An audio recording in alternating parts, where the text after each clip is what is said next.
Geopolitically बड़े silently Asia के अंदर और गल्फ कंट्रीज में भारत जो है अपने पाँव न सिर्फ जमा रहा है बल्कि एक ग्रेट गेम का हिस्सा बन चुका है।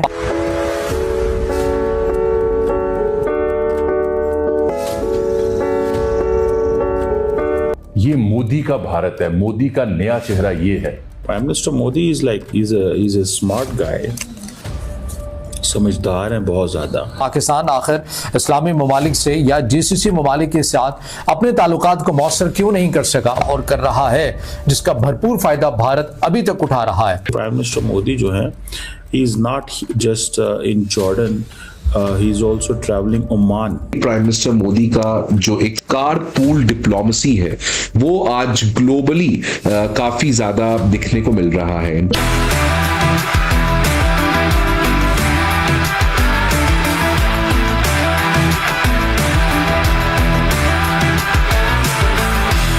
ये वो भारत है जो पूरी दुनिया में सबसे बड़ी जमहूरियत कहलाने का दावेदार है। ये वो भारत है। पाकिस्तान को तो खास कर भाई पाकिस्तान ने 24 करोड़ ये माइंडसेट बनाया हुआ है आरजू जी, और मैं बहुत खुश हूं। पिछले दिनों मैंने सुना कि लम्स में ये संस्कृत और गीता और ये सब पढ़ाने, महाभारत पढ़ाने की बातचीत हो रही है। और जो मुझे सबसे अच्छी बात लगी, उन्होंने कहा कि ये हमारा भी है, ये कॉमन है, ये सिर्फ भारत का नहीं है, ये जितना भारतवर्ष का है उतना मेरा है। यही बात मैं कह रहा हूं। Jordan has emerged as a modern Arab Islamic state।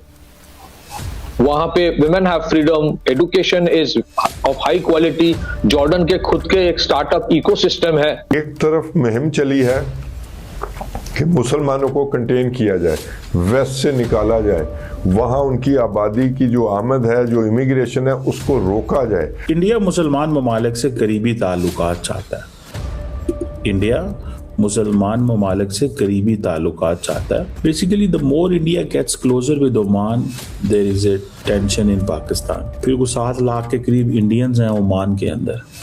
मैं जॉर्डन का जो कैपिटल अम्मान है, ठीक है ना, ओमान इटसेल्फ ये, और ये कंस्ट्रक्शन, हेल्थ केयर, ये इस तरह के और बड़े 7 लाख बंदा जो इंडिया का ओमान में है, वो समझते हैं हमारा वो एक एक्टिव कनेक्शन वहाँ पे मौजूद है।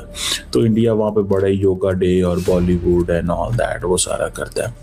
तो इंडिया अपनी स्किल्ड एंड सेमी स्किल्ड जो वहाँ पे है वो उनको बेचता है। बहरहाल that is something which I can see। अब इंडिया कहता है जी कि ओमान तो हमारा ट्रस्टेड पार्टनर है, ट्रस्टेड सिक्योरिटी पार्टनर है। Basically the more India gets closer with Oman, there is a tension in Pakistan.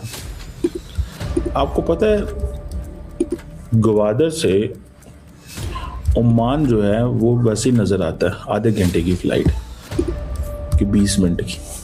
Gwadar से ओमान यानी कि 20-25 मिनट में, 30 मिनट में आप फ्लाइट लें तो आप पहुंच जाते हैं वहाँ पे, ओमान पहुंच जाते हैं गवादर से। तो आप इमेजिन कर सकते हैं कि India, why is India so close, why is India so near, कितना करीब है। पाकिस्तान आखिर इस्लामी ममालिक से या जीसीसी ममालिक के साथ अपने ताल्लुकात को मौसर क्यों नहीं कर सका, वो कौन सी गलती पाकिस्तान कर रहा था और कर रहा है, जिसका भरपूर फायदा भारत अभी तक उठा रहा है। आज इसी सवाल को एड्रेस करना है। अस्सलाम वालेकुम। आज तारीख है 14 दिसंबर 2025 और मैं हूं रजा अब्बास। आपसे दरख्वास्त के वीडियो को लाइक और चैनल को सब्सक्राइब जरूर कीजिएगा। हमने जो कल वीडियो बनाई जिसमें आपको बताया कि भारत की तरफ से किस तरह से तवील अलमुद्दती पॉलिसी के तहत, एक कामयाब पॉलिसी के तहत उन्होंने खलीजी ममालिक के साथ जीसीसी कंट्रीज, जिसके अंदर बहरीन आता है, कुवैत आता है, ओमान आता है, कतर आता है, सऊदी अरब और यूएई आता है, इनके साथ ना सिर्फ खरीदारी की हद तक ताल्लुक बनाया बल्कि एक पार्टनर की हैसियत भी इन ममालिक के साथ ताल्लुकात में इख्तियार कर ली। लेकिन पाकिस्तान आखिर क्यों वैसे ताल्लुकात नहीं बना सका जैसा कि भारत जो है वो इन ममालिक के साथ बना सका है। देखिए, खलीजी ममालिक के साथ पाकिस्तान के बड़े तारीखी ताल्लुकात हैं, जज्बाती ताल्लुकात हैं और सबसे भी बढ़कर ये है कि मजहबी ताल्लुकात हैं। पाकिस्तान को हमेशा से खलीजी ममालिक ने एक दिफाई तनाजुर में देखा है, सिक्योरिटी नुक्ता नज़र से देखा है, या फिर मजहबी हवाले से या मजहबी क़ुर्बत के हवाले से देखा है। और यही वो फ्रेमवर्क है जो खलीजी ममालिक पाकिस्तान की डेफिनेशन को वाज़ेह करते हैं कि पाकिस्तान के साथ हमने सिक्योरिटी ताल्लुकात तो रखने हैं, लेकिन क्या पाकिस्तान हमारा इक़्तिसादी पार्टनर भी बन सकता है? ये सवाल अभी तक ज़ेर ज़ेर बहस है और इस हवाले से खलीजी ममालिक पाकिस्तान को तरजीह भी नहीं देते हैं, वो इसके मुकाबले में भारत को तरजीह देते हैं। लेकिन ऐसा है क्यों है? देखिए, जब भी कोई भी मुल्क हो वो किसी के साथ इक़्तिसादी ताल्लुकात उसी सूरत में रखता है, वो ये नहीं देखता कि उसकी आर्मी मजबूत है तो लिहाजा हमने यहाँ पर इन्वेस्टमेंट करनी है। नहीं, अगर आपकी आर्मी मजबूत है तो वो आपके साथ दिफाई ताल्लुकात तो रखेगा। जैसा कि आपने देखा कि पाकिस्तान और सऊदी अरब का एक डिफेंस पैक्ट होता है।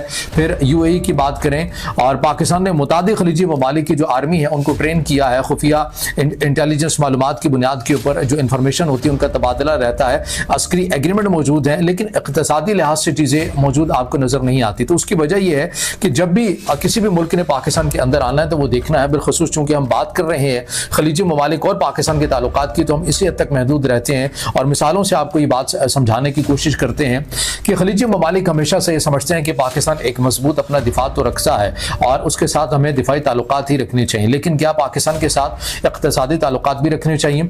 खलीजी ममालिक इस हवाले से ये कहते हैं, या उनकी राय हमसे मुतल्लिक ये है कि पाकिस्तान चूँकि इसकी जो मईशत है वो उस तरह की मुस्तहकम नहीं है, यहाँ पर सियासी लिहाज से अदम इस्तेहकाम रहता है और यहाँ की जो लेबर हमारे मुल्क के अंदर आती है उसकी क्वांटिटी तो बहुत ज़्यादा है। यानी अगर एक नंबर्स भी मैं आपके सामने रखूँ तो 20 से 25 लाख का नंबर मिलता है जो इन ममालिक के अंदर पाकिस्तान की जो मैन पावर है वो काम करती हुई नज़र आती है। लेकिन उसके अंदर क्वालिटी का एक फ़र्क जो है वो एक नुमाया नज़र आता है। उसके मुकाबले में भारत को देखें, उनके IT सेक्टर के अंदर देखें, उनकी यूनिवर्सिटीज़ कॉलेजेस के अंदर देखें, आपको बड़ी तादाद के अंदर जो इंडियंस हैं वो एक अच्छी पोजीशन में इन ममालिक के अंदर आपको मिलते हैं। एक तरफ मुहिम चली है कि मुसलमानों को कंटेन किया जाए, वेस्ट से निकाला जाए, वहाँ उनकी आबादी की जो आमद है, जो इमिग्रेशन है, उसको रोका जाए, फार राइट पार्टियाँ लाई जाएं, तो उसके लिए कोई ना कोई तो बहाना चाहिए।